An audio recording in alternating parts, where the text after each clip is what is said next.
Welcome to the Ecomm Breakthrough Podcast. Are you ready to unlock the full potential and growth in your business? You've already crossed 7 figures in sales, but the challenge is knowing how to take your business to the next level. Join Josh Hadley, an 8-figure e-com business owner and investor, as he interviews highly successful business owners. Get ready, because you're going to learn specific actions you can take today to help your business reach its full potential and leave a lasting impact on the world. Welcome to the Ecomm Breakthrough Podcast. I'm your host, Josh Hadley, where I interview the top business leaders in e-commerce. Previous guests include Stephen Pope, Kevin King, and Norm Farrar. Today, I'm speaking with James Thomson of Equity Value Advisors, and we will be talking a lot about preparing to exit and making your business attractive to a buyer. This episode is brought to you by Ecomm Breakthrough Consulting, where I help 7-figure companies grow to 8 figures and beyond. Listen, James, I started Hadley Designs back in 2015, and I grew it to an 8-figure brand in 7 years. I made a lot of mistakes along the way that made the path of getting to 8 figures take a lot longer than it actually needed to be. At times, I doubted whether our business could actually survive, whether we could actually become a real brand, or whether I could step into that real CEO role and lead others. I wish I would have had a guide to help me grow faster and avoid a lot of those stumbling blocks along the way. If our listeners have hit a similar plateau and want to know the next steps to take their business to the next level, then go to ecommbreakthrough.com. That's Ecomm with 2 M's to learn more.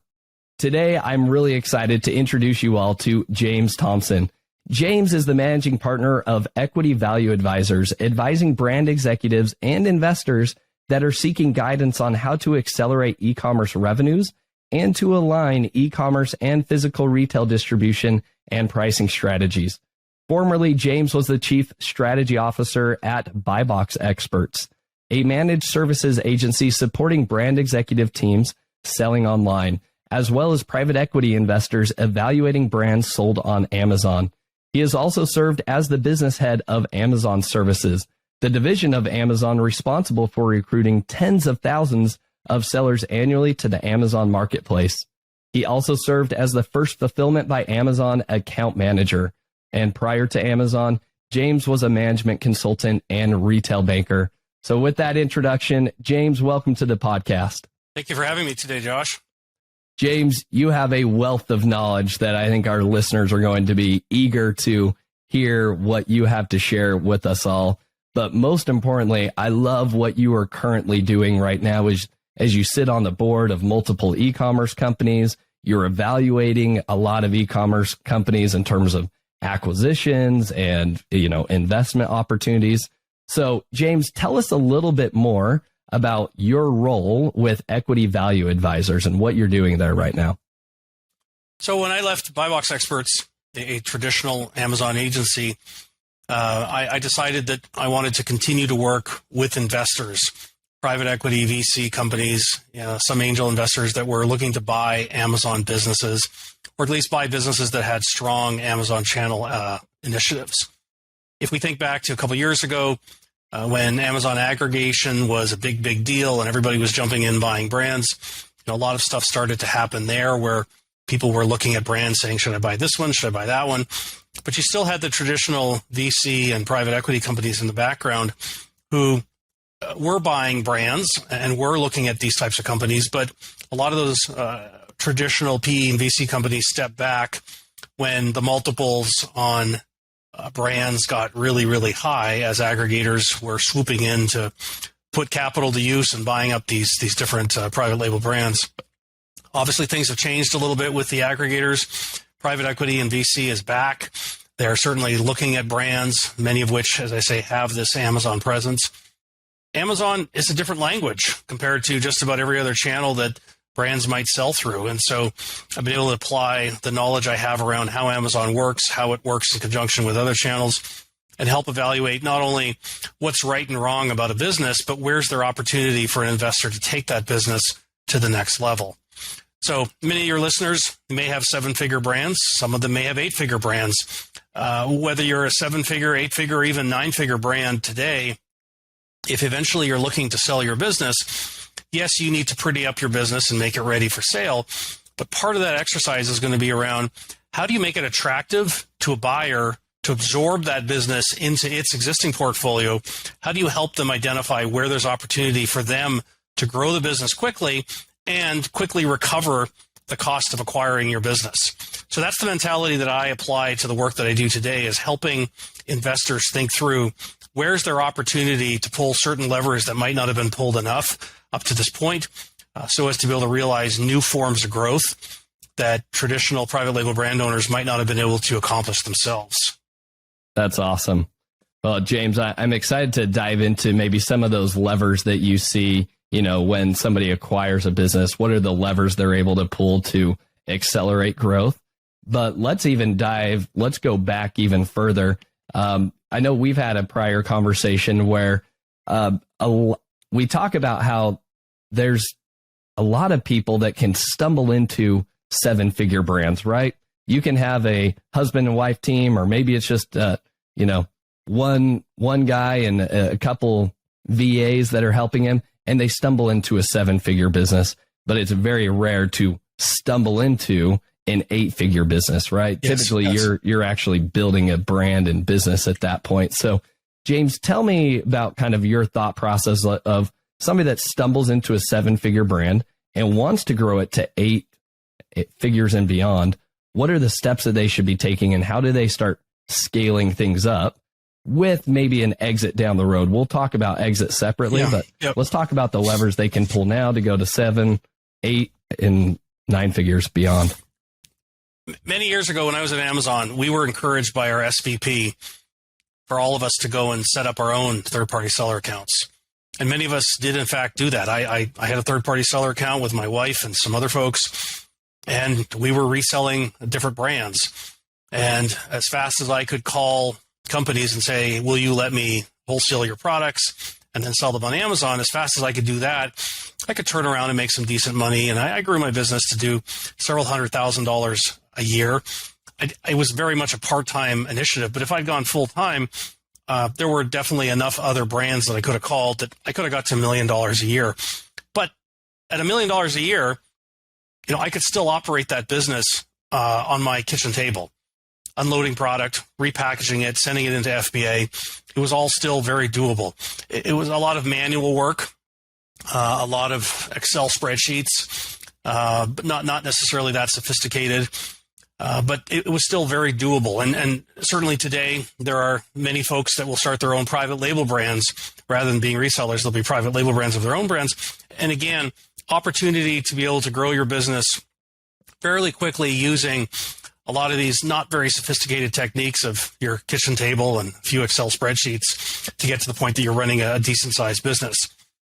Many of the companies I've worked with when I was both at Amazon and then since Amazon as a consultant at either my own firm or at Buy Box Experts, in those situations, these brands are having to think through very sophisticated steps around, do they have the right catalog selection today? Are they evolving their catalog in order to be able to adjust to competitive forces and capture different types of product gaps that might avail them to additional products down the road? What are they doing in order to find production efficiencies so that the products they're sourcing today, can they source those products for 5%, for 10% less in a couple of years from now as they grow the volumes and are able to have larger minimum order quantities? There are a lot of questions here around, do you diversify into other channels where today Amazon represents 70+% of the consumer opportunity for online sales today in the United States? Is it worth doing all these other channels? And one of the things I like to talk to my clients about is, it's not so much if you add, for example, Walmart.com or Target.com, are any of those channels going to be worth the squeeze, as they say? Are they going to be large enough that it's worth the effort? I like to think about it not just in terms of you need to be where your customers are, but also even if you only add 5% more with this channel and 5% more with that channel, every time you add another channel, if you're able to grow 25, 30% more through some of these other channels, in many situations, you're doing enough extra volume through those other channels that you can go back to your suppliers and negotiate lower production costs on your products. That's lower production costs for all of your units, including the ones being sold on Amazon. And so the benefit of diversifying into other channels isn't just about having your product in lots of places, but actually being able to negotiate down prices, your production prices, which benefits your whole overall business. So I know it's frustrating to put a lot of effort into other channels and not see a ton of sales, or not see anywhere near the amount of sales given the amount of effort you're putting into it relative to what you're doing on Amazon. But as I think through the conversations I have with many different buyers who are my clients today, who are looking at brands, looking at can they take on these brands and do new things with them. When brands have already started the process of testing new channels and understanding what it takes to be successful in other channels, those are all very good signs for a buyer that the product, in fact, has legs and can move beyond just Amazon.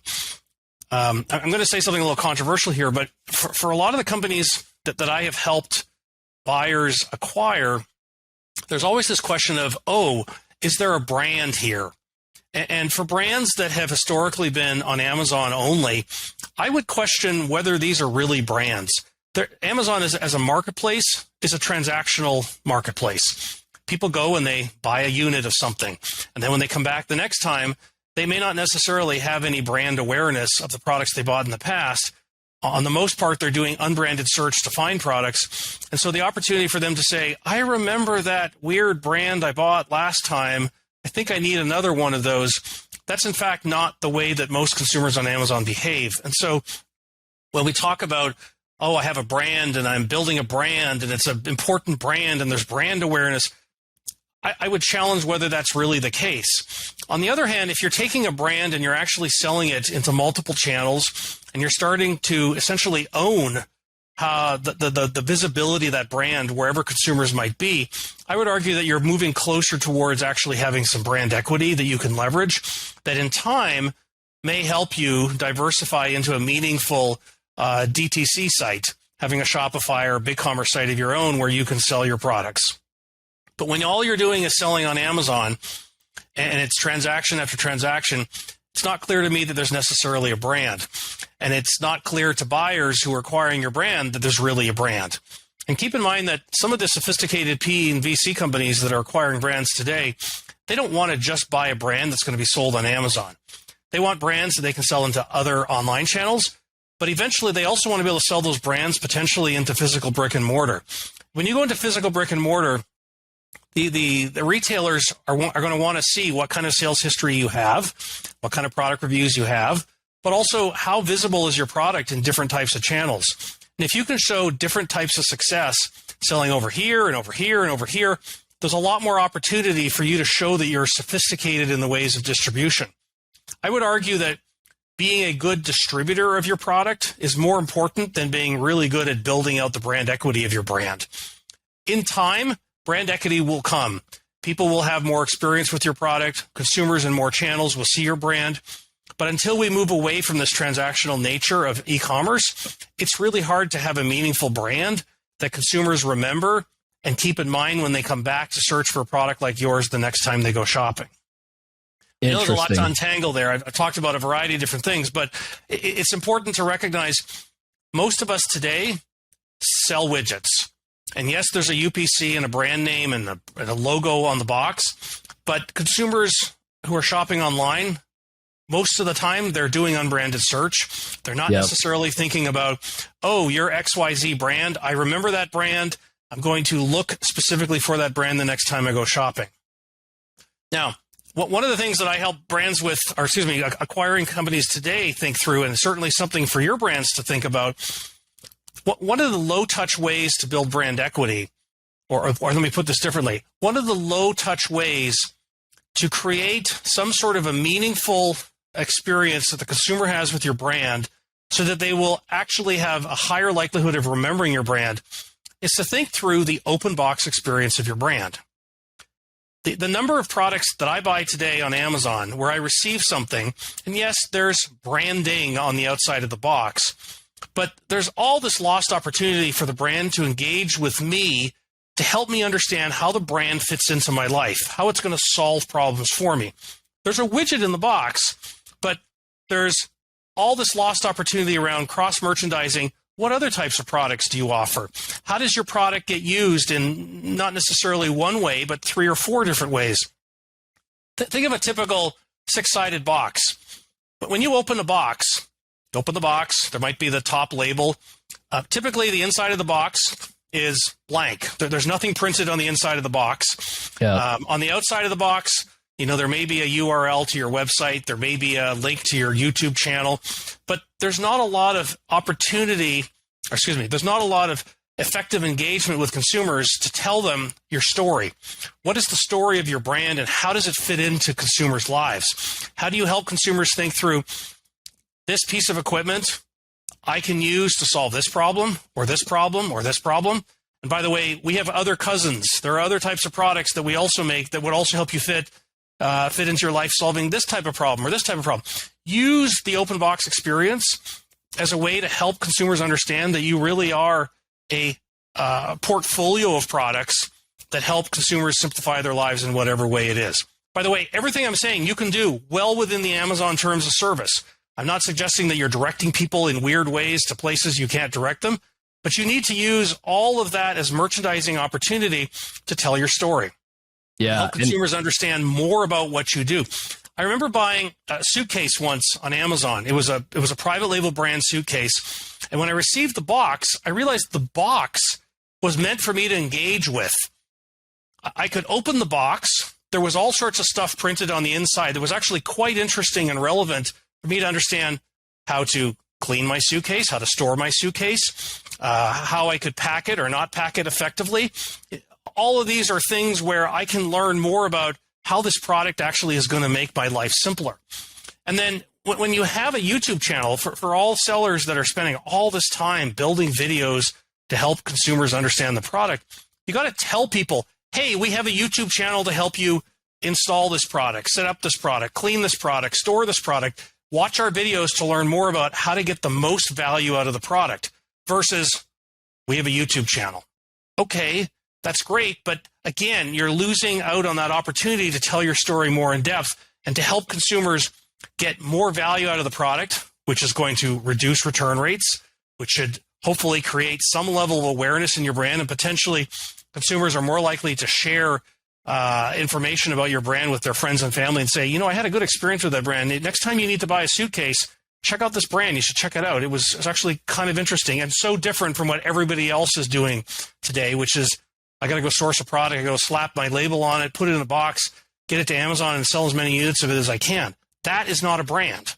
A brand is figuring out how to educate consumers post-sale on some of the additional benefits and features of the product that will make their lives better. That, to me, is much closer to being a real brand than anything else that we see today on Amazon. Yeah, I love that. James, so much to unpack with all of that, but you drop some huge knowledge bombs that get me really excited. I've already got my wheels spinning of different things that we can be doing with our brand. But James, what have you seen as you've looked at numerous e-commerce brands at this point? Yep. What have you seen as some good examples of a great unboxing experience, right? Or just to give, I think the luggage example is a good example, but let's say somebody doesn't have their product coming in a box today. Maybe do you have other examples of what you've seen working? So I had a client a few years back that sold beauty products, and the products didn't come in a box, but the decision was made that it was actually worth the cost of putting the item in a box, specifically because the box, if you design it properly, becomes a beautiful piece of merchandising that allows you to tell a much broader story about how this product or this product is part of a larger grouping of products that the brand makes, how that product can make your life better. And so by putting the product in a box, using the inside of the box to tell more story, being able to put more text on the inside to help consumers get more of their questions answered post-sale, to show them more of the products that might also be interesting for the next level of consumption or the next level of problem that consumers are facing. All of that was, yes, there is obviously manufacturing costs to putting these items that weren't otherwise in a box now in a box. But by doing that, you have the opportunity to market your story, to market your brand, to build your brand, to be in a position where consumers start to think about your brand as more than just a bottle of goop, which unfortunately, there's an awful lot of bottles of goop that are being sold on Amazon under various brand names. So I'm picking on beauty products, for example, but this is one relevant category where a lot of stuff doesn't come in a box. Yeah. Now, many years back when I was dealing with FBA sellers, or early days in FBA, sellers would take whatever their non-boxed item is, put it in a poly bag, jam a bunch of marketing materials in that bag as well, and then they would send that into FBA, and then the consumer gets something and it looks like a leftover Halloween trick-or-treat bag, which really is not a very good experience from a branding perspective. But you need to think through, in what situations is it actually worth adding a little bit extra production cost in order to help your product prepare itself to engage with consumers a little bit better. I like products that are in boxes for a couple of reasons. Number one, you're getting closer to being ready for physical retail. Number two, if you use the packaging effectively for merchandising, as we talked about earlier, there's opportunity to tell a lot of other stories to simplify the interaction that the customer first has with the brand, and be in a position where the customer is more likely to get, I hate to use the word, but some sort of customer delight out of the experience, where they get more value than they anticipated out of the interaction. Here's the crazy thing. For private label brands that are doing a good job creating content, often the content that they need, they've already created. They're just not using it again in terms of having a YouTube channel and telling people, go watch my installation videos, go watch my how to clean this product video. I've already created imagery showing, I sell these 5 different bottles of goop. Here's how they interact, and here's why you would use this one at this point and this one at this point. You probably put that at the bottom of your product description. Well, use that content again. Put it on your box. Tell the story again and again and again. I'm not asking you to go and create a whole bunch of new content. You probably already have it, and if you don't, you should have it anyways to get good online experiences for customers on Amazon. I'm working with a client right now that they're a first-party brand. Now, I recognize many of your listeners may not be first-party brands, but in Vendor Central, there's opportunity to load more than one video.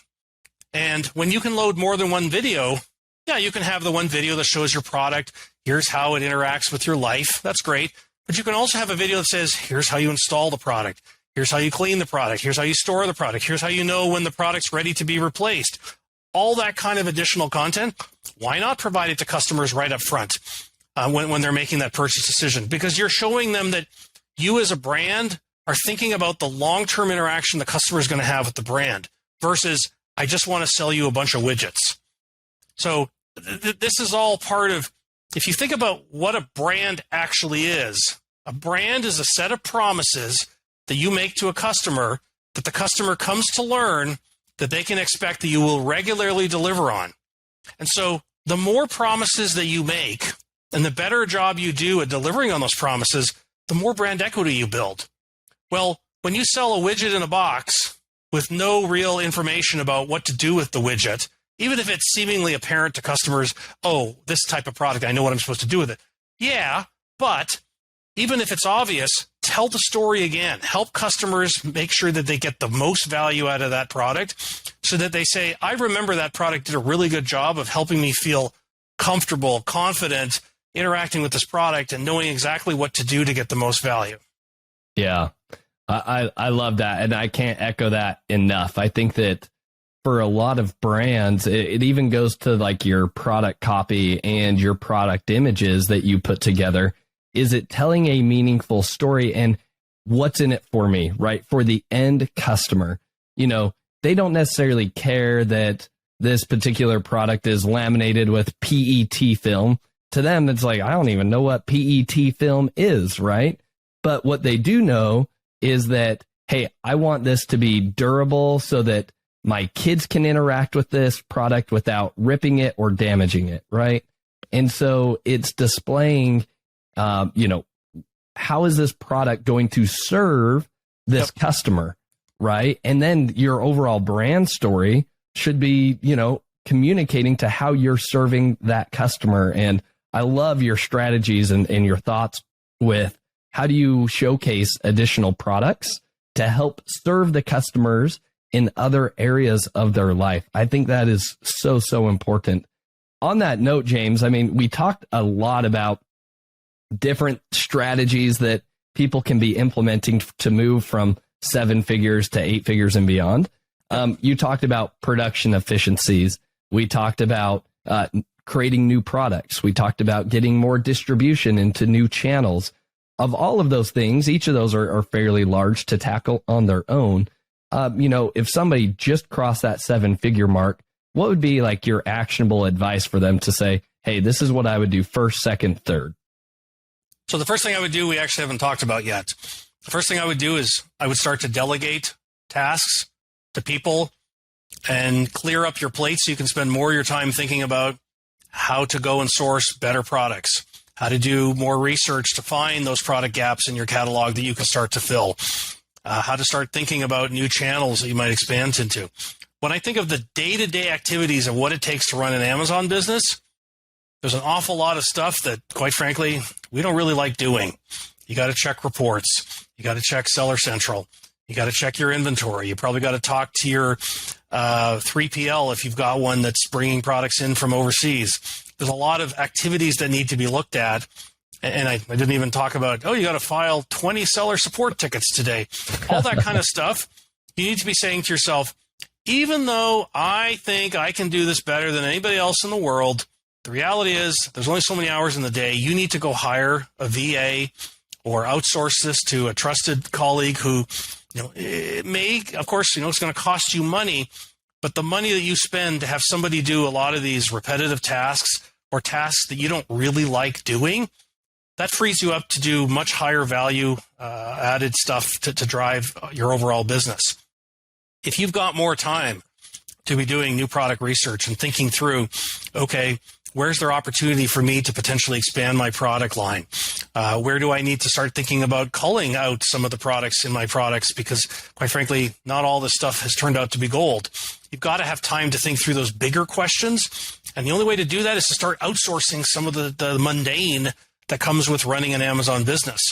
As you get better at outsourcing that and accepting the fact that, this other person who's taken on these tasks may not be quite as amazing at doing it as I am, but quite frankly, I don't need amazing. I need competent. And the more you can get competent help to help you with many of these tasks, the more time you free up to work on other types of activities. When my business partner and I were running our Amazon agency, we did everything. We put on every hat imaginable to run that business. And as we started to outsource certain tasks and get more comfortable with, listen, we can outsource most of this stuff with high confidence to people as long as we train them properly and we're patient and we get them up and running. All of a sudden, we now had a multiplier effect. When you have a multiplier effect, that's when the genius of being a business owner starts to really kick in. And wouldn't you love to have 5 other people who are as strong and intelligent and good looking as you are to be there with you? I don't need that. I need 3 or 4 highly competent people in each of their specific areas to help me pursue different responsibilities so that I can go and tackle some of these bigger long-term questions. That's the stuff that really starts to matter. And that's the stuff where I get excited because I realize I can spend time helping think through how to grow my business versus being in the weeds day to day, making sure that every seller support ticket gets addressed and every customer inquiry gets responded to quickly. That's not where I should be spending my time as a business owner.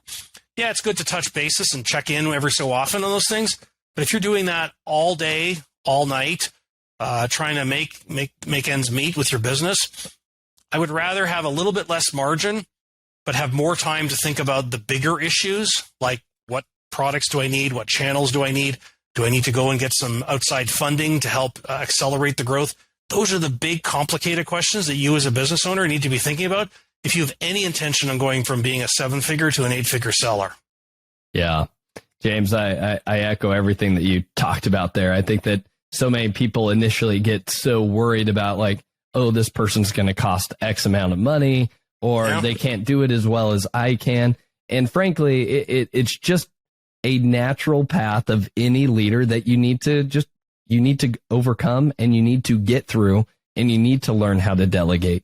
If you truly want to grow your brand, delegating and leading people is just something that you're going to need to tackle because you're not going to turn your brand into an 8 and 9 figure brand just by yourself alone and a couple virtual assistants. Like, you are going to need to build out leadership teams and people that can make other difficult decisions for you in the business as well. I mean, many of us have young children, and the reality is you need to work with your children to show them how to do stuff, because eventually they will grow up and be competent at certain things. It's exactly the same thing when you hire somebody and say, I need you to learn how to do this task. And the reality is, unless you get comfortable delegating certain things and saying, okay, kids, you're doing the dishes tonight. I know the dishes may not be quite as clean as I would like them to be, but we'll get better at this, and we'll get to the point where I can rely on you to do this properly. Fantastic. Now I can go focus on something else. These are harsh realities of becoming the operator of a big business. You know, I think back to the absurd situation with a guy like Steve Jobs when he started Apple many, many years ago. Do you think that at some point he thought he would be packaging up all the iPhones and boxes by himself? Of course not. He had to start delegating things. He had to start building teams that were competent teams that were given the responsibility of doing certain things. I'm not suggesting that every 7-figure seller is in the process of building the next $1 trillion Apple business, but you need to think about, how do I delegate so I can spend more of my time thinking about the big questions of, do I need to add completely new product lines? Do I need to get completely new manufacturers, or at least find a secondary manufacturing source? What do I do to go through and do very careful cost analysis and figure out how I can remove 3-4% of cost out of my manufacturing so that I potentially can absorb inflationary costs, or be in a position where I've got more money to invest in growing my business that much faster? Those are big, long-term questions that you must make time to do. And the only effective way I see companies being able to do this is you've got to hire people and delegate responsibilities. Yep, I agree. Now, James, let's transition before I don't want to run out of time on this, because I feel like this is going to be a very important piece of advice that you'll share with the audience here. But how should brands be making their brand or their business attractive to investors? You talked about, investors want to be able to come in and know what levers they can pull to accelerate growth. Yep. And I've also kind of heard, hey, you don't want to get into retail yet because you want that potential acquirer to say, oh, wow, look at this opportunity with retail. Or you don't want to go to all of the channels because you want other investors to be able to say, oh, you haven't got onto Walmart? Like, that's easy. I can do that. And Etsy and Target. So let's maybe dismantle some of those myths, but also talk about, like, what are investors truly looking for? What are the levers, and what makes it an attractive business? I know that's a loaded question, but there's a lot of stuff that you can do here. And again, assuming you've delegated a task and you have time to think through what I'm about to say, it's really important, in my view, for every brand owner to have a 3-year business plan. And that 3-year business plan says, where can I be in 3 years from now? And what's it going to take for me to get there? Now, I didn't say you actually have what it takes to get there, but what would it take to get there? And I'm not talking about we're going to the moon. I'm talking about, okay, I have a $2 million a year business. If I want to grow it to be a $10 million business, okay, well, let's work backwards. We know what my conversion rates are. We know what my inventory levels are. We know what, we can estimate what kind of potential market demand there is for products like mine. Okay, so if I've got 10 products in my category, do I need to have 50 products? If it's 50 products, is it all still in the same category, or is it other types of products? Start to think through, and you can either go down, up, or top, bottom. Either way, just figure out what would need to be the case in order for me to be 3, 4, 5 times bigger. And some of it's going to be simple math, but also some of it's going to be, if I needed to open up new channels, which channels probably make the most sense given what I can see on a superficial overview, just looking at some of those other channels. Okay, if I want to sell into physical brick and mortar, maybe I should have a conversation with an agent that could help me sell into those channels. Not that you're actually going to sell into those channels, but to figure out what would it take for your products to be ready to have a conversation with a retail buyer to figure out if, in fact, your products would be welcome in those channels. Those are conversations you can have, and it doesn't take that much work to do that. And what you may quickly realize is, with the products I already am making, with the packaging I'm already using, there are some changes that I could start to make to some of those products to actually make my products more interesting and more ready for retail or more ready for other types of online channels. And so just working through that exercise of saying, what are the minimum criteria I need to be in these different types of channels, or to expand into some of these other types of categories where there might be different regulatory issues or different manufacturing issues. Start to work through those things, even though you may not actually activate and move forward on any of them. But you can at least start to ask the questions, talk to fellow colleagues who may have already explored those channels, talk to experts who know those particular categories or those other types of channels, and ask the questions and start to figure out, what would it take for you to be 3 to 5 times bigger in the next 3 years? As you start to think that through, you may realize that a lot of those issues that hold you back are going to be financial access to more working capital. Well, again, you may not have the working capital, and it may require an investor to come in to provide that working capital, either acquiring your business or providing you with some investment capital. But as you go through and you start to figure out, if I want to build a really big cake, what ingredients do I need? Okay, I'm going to need this much of this and this much of this. Now I know what it's going to take for me to get to, having a really big cake. Turns out some of the things that you may need, you may find ways to get in the meantime, long before you actually sell your business. You may decide, I got to go to my rich uncle and say, can I borrow $500,000 and give you 20% of my company? Because with that $500,000, I can do all these exciting things with new product testing, getting larger minimum order quantities and hence lower costs. I can expand into some new categories. All that stuff is well worth exploring as part of developing this 3-year plan. The other thing I do want to say as an aside, because I'm fully guilty of having made this mistake myself, private label brand owners often like to build up their brand with the idea that at some point they will sell it to somebody and they will get 100% of the money for selling this business. Look, I built a $10 million brand and somebody paid me a crazy amount of money.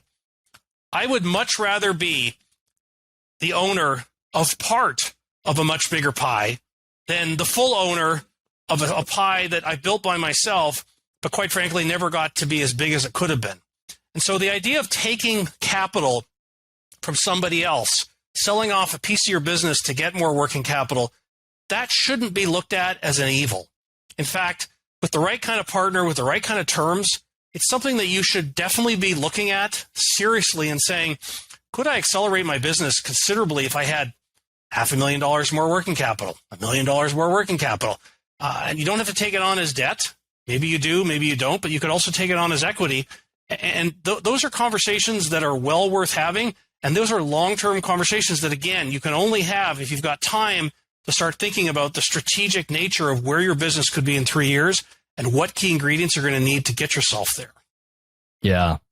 What are the specific levers that you see investors getting excited about being able to pull right now? Right now, brands that are looking to sell their business at some point in the next 12 to 18 months, you got to have your house in order. And having your house in order is not just, I've got SOPs and my accounting's in good shape and blah, blah, blah, blah, blah. It's also, do I have a 3-year plan that I've laid out that says logically my catalog could go in this direction? I could add these types of channels. You've got to start thinking through what it's going to take, which levers you think are most meaningful to your business given where they are today, given the manufacturing relationships you have and so on. Start laying out what those things are so that you can hand the next buyer what you believe a meaningful starting point for a 3-year building plan would be to take your brand to the next level. It doesn't mean that the buyer is actually going to take all those ideas, but it's a starting point. And if you've looked at this seriously and actually started to apply some details around what it's going to take to make each of these different activities happen, what you're doing is you're helping the buyer to be able to say, okay, once I acquire your business, I may have to kick more working capital into the business, but I can see that, yes, it makes sense for me to diversify into these products, or yes, it makes sense for me to add these additional channels, and I can see that I'm going to need to do these specific things to make that happen. Keep in mind, most companies that will buy your company, your brand, They're not as sophisticated at running your brand as you are. So you need to give them a little bit of a map around what it's going to take for them not only to run your business as it is today, but also where it makes sense for them to take the brand going forward. There may be a strategic acquirer who comes in and says, listen, we've already got those other channels in place. We can instantly launch your product in those other channels. We've got better sourcing than you do and all that kind of stuff. Okay, that's great. But again, giving them a roadmap that says, we've thought through if certain things were possible around working capital or around time that I had, I could do these things with my brand. That's going to be stuff that's going to be well appreciated by buyers because you're helping them understand where your brand fits in with everything else that's already out there from everybody else. And so it's no longer just, yeah, I have a widget and I sell a bunch of widgets on Amazon, but I've done some market sizing. I can see where my product fits in. My product fits in this tranche within this category. I could launch a different tranche, or I could expand into a different category with the types of products I have. Think through those different things, lay it out, make it explicit, identify what it would take to actually accomplish those tasks. Those things are going to make buyers much more interested in your products because you're helping them with this roadmap. And that's going to be absolutely critical. If your company is bought by a private equity company, many of them want to hold your brand for 3 years. They want to supercharge growth, and then they want to turn around and sell your brand again. When I go to private equity companies, I say to them, listen, let me help you build that 3-year plan before you actually acquire this company. Because if I can help you shorten the time frame you have to own that brand, if I can help you shorten it by 6 months or 12 months, because we hit the ground running and we actually do certain things immediately to grow the brand further, the private equity company is going to be in a position that they can realize the kind of return they want in a shortened time period. They're happy. They're very happy by doing that. And it allows them to be able to move quickly once they take ownership of the brand. If you're the brand owner today and you can identify, here are things that can be done quickly to find new sales revenue opportunities, again, that's going to be something your buyer is going to be appreciative of seeing, even if they never take any of your suggestions. If it's detailed enough around what you do or don't know about your product in these new channels or new products in existing channels, all that stuff's going to be helpful to a prospective buyer. Awesome. I love that, James. My one final question that I want to ask you there is that as you, provide or, consult these private equity brands or companies with 3 to 5 year, plans that they could implement, what are some of the levers that you would are there levers you could list off, such as, hey, we ramp up D2C.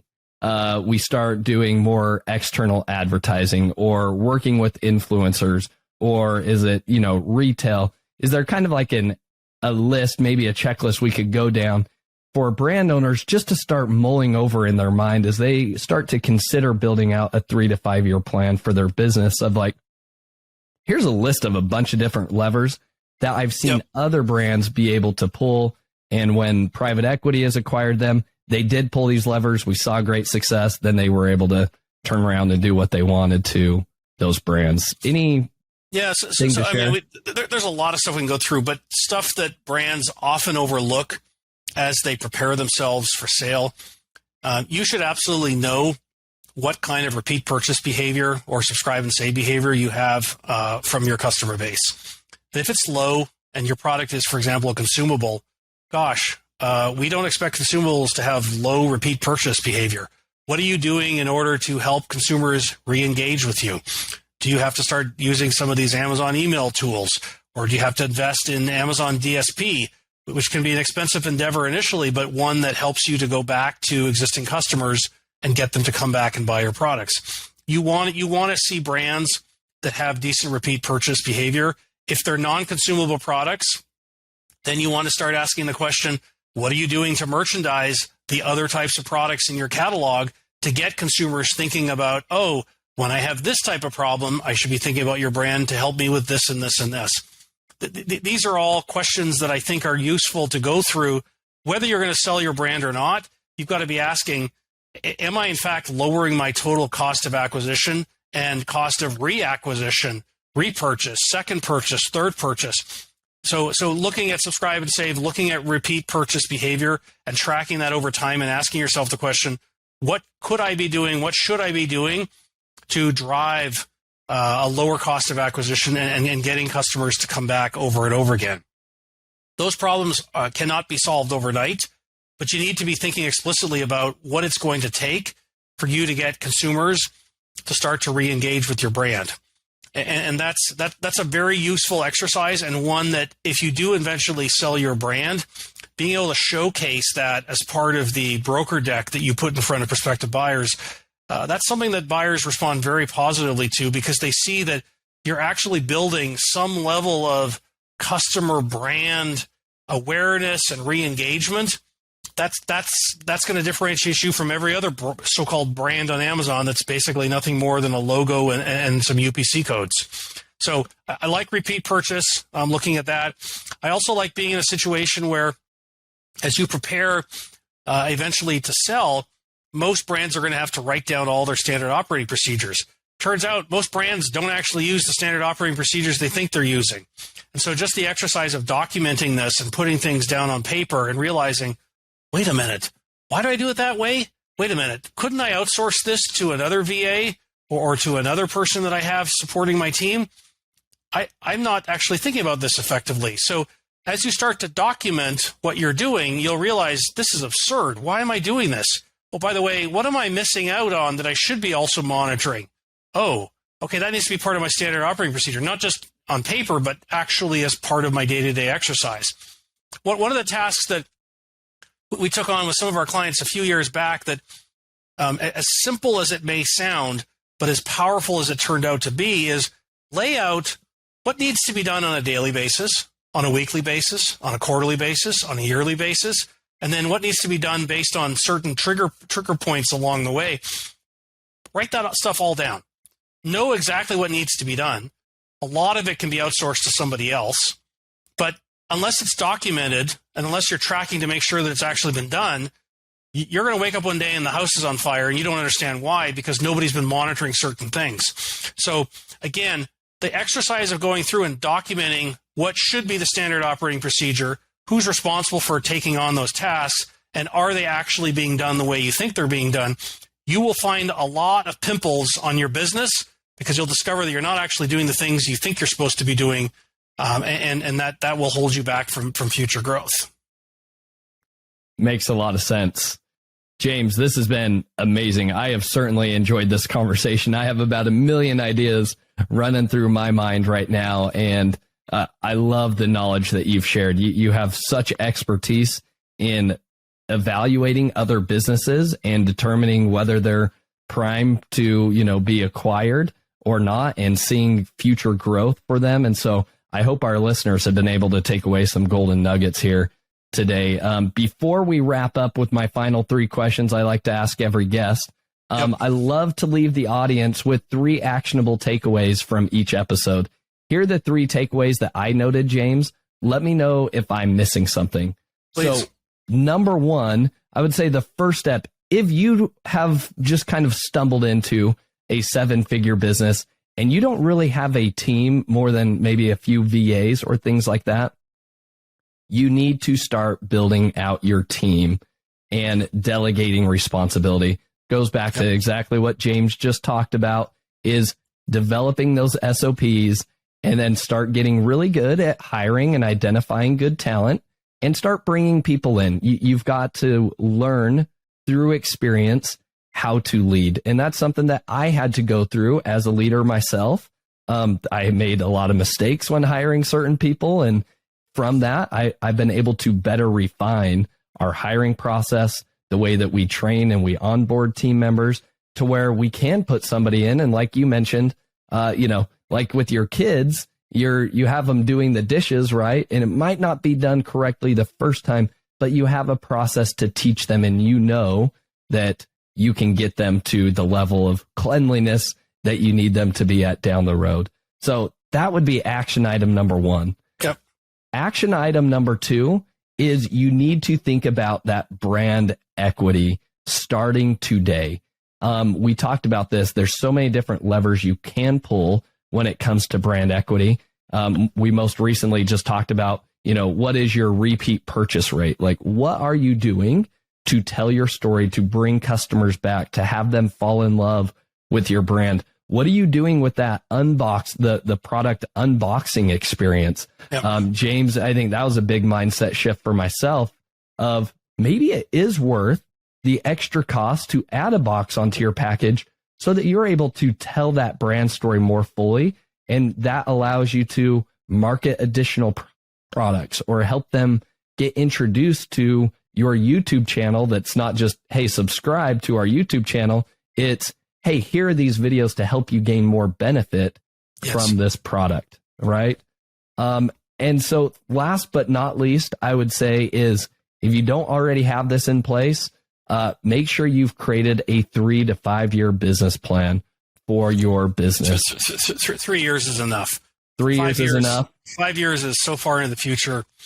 If you think through what you're going to need to do in 3 years, by the way, a 3-year plan, if you're experiencing 10 or 20% growth, you haven't thought about it properly. Think the way Amazon thinks, which is we're going after, 20, 25% growth every quarter. What would it take in order to get there? I didn't say you're going to get there, but what would it take to get there? If you can accomplish even half of that in the next 3 years, you're going to have an amazing business on your hands. That's a really, really good takeaway there. So 3-year plan. How are you growing your business 25% every quarter? Might be outlandish, but put all those ideas on a wall and start chipping away at them. And then, like I said, when it comes time for preparing to exit, that's what gets a potential investor interested in buying your business, is that they see, holy smokes, you've already laid out a lot of opportunity. I see the work you've been doing to prepare to, take advantage of those opportunities.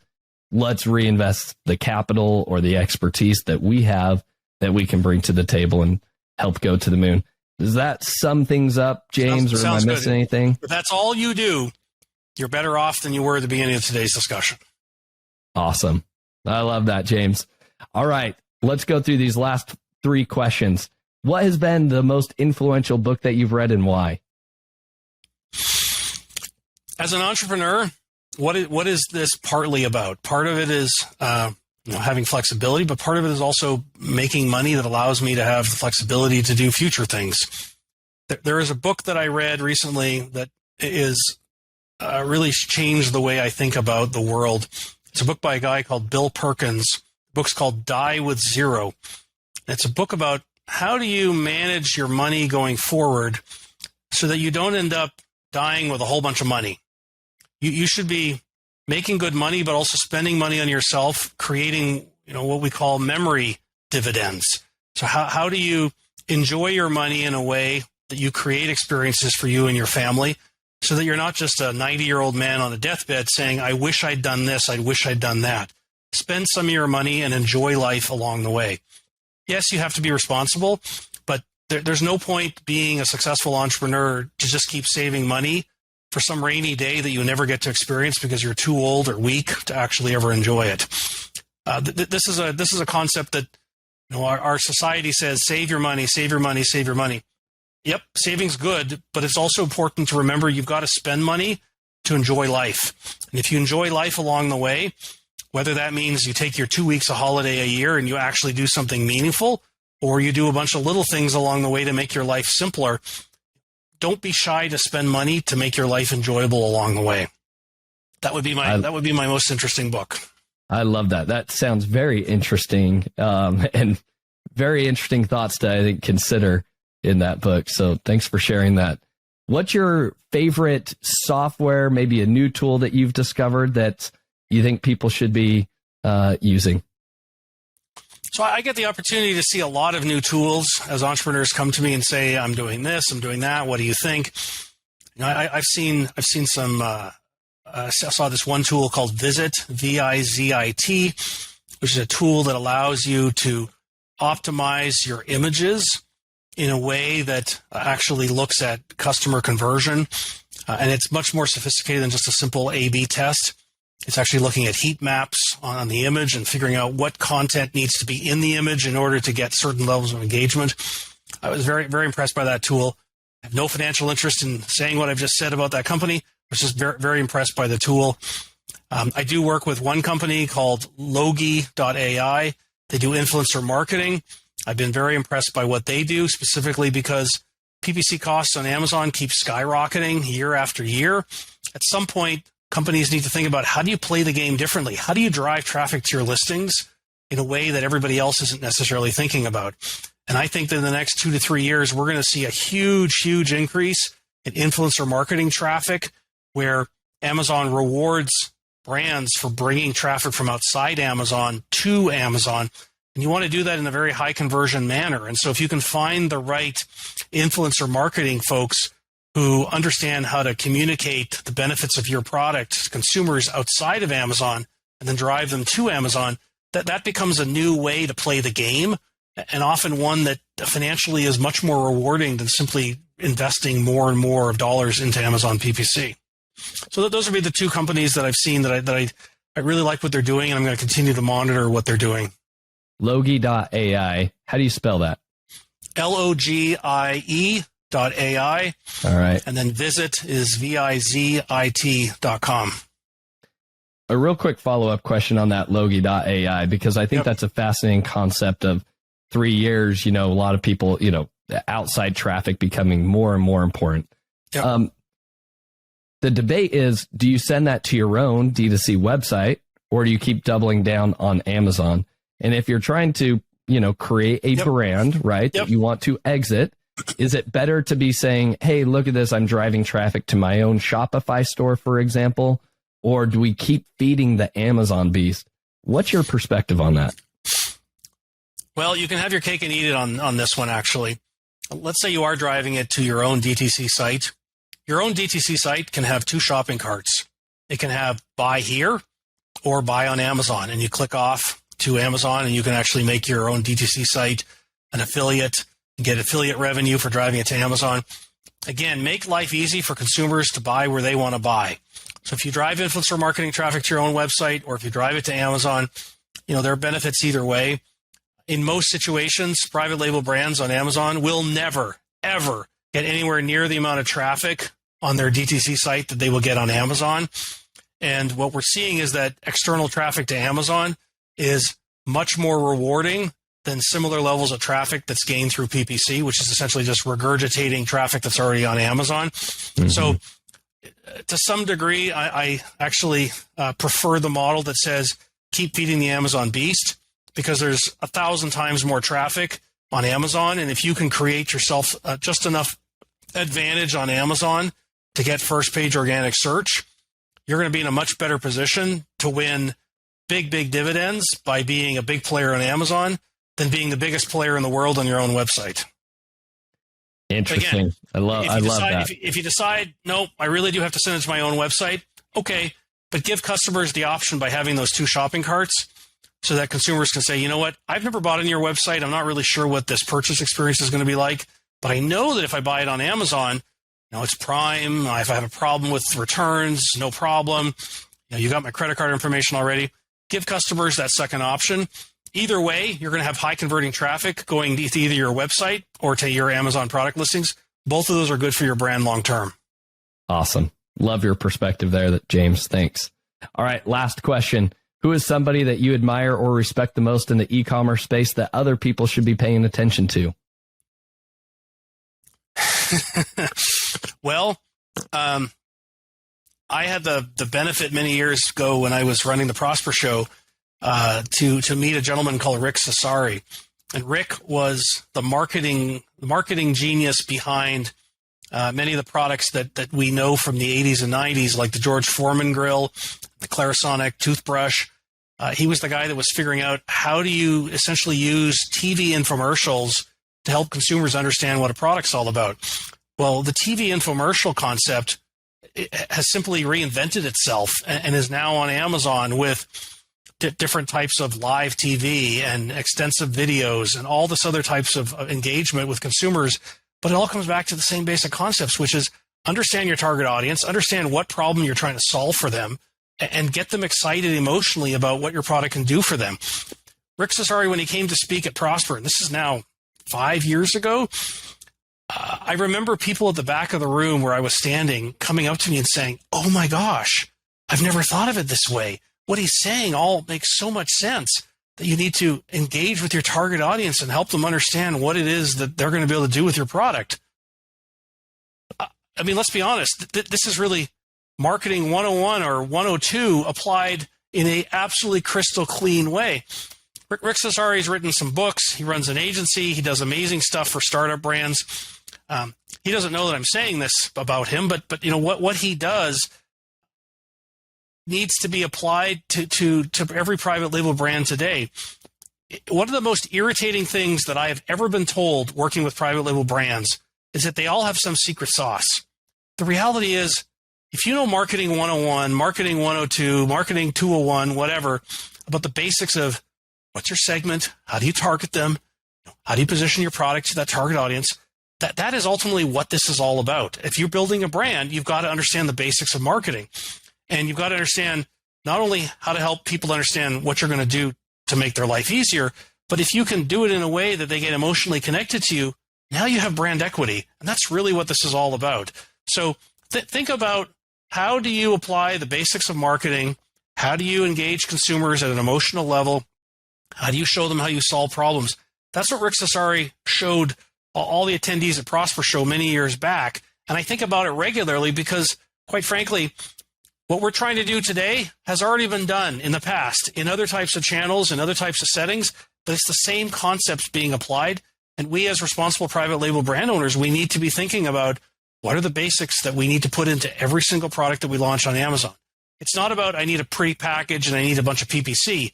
That's not building a brand. That's just playing a game. And if you want to build a real brand and you want to be truly celebrated for building something meaningful, go and look at Marketing 101 stuff. Go read Rick Cesari's books, and you'll learn an awful lot about what you need to do to be an effective private label brand owner. I love it. James, this has been fantastic. Thanks so much for sharing your wisdom and insight with all of us today. If people want to follow you, learn more about what you're doing, is there a place that you would like to direct people to get in touch with you? I'm on LinkedIn, James Thomson, Thomson. You can find me there, and certainly happy to chat with you there. Thanks, Josh, for having me today. I very much appreciate the opportunity. It's been a pleasure. Thanks again, James. Thank you for listening. Visit ecommbreakthrough.com for more information. If you've enjoyed today's episode, the best way you can show your appreciation is by clicking the subscribe button and quickly leaving a review. See you again next time.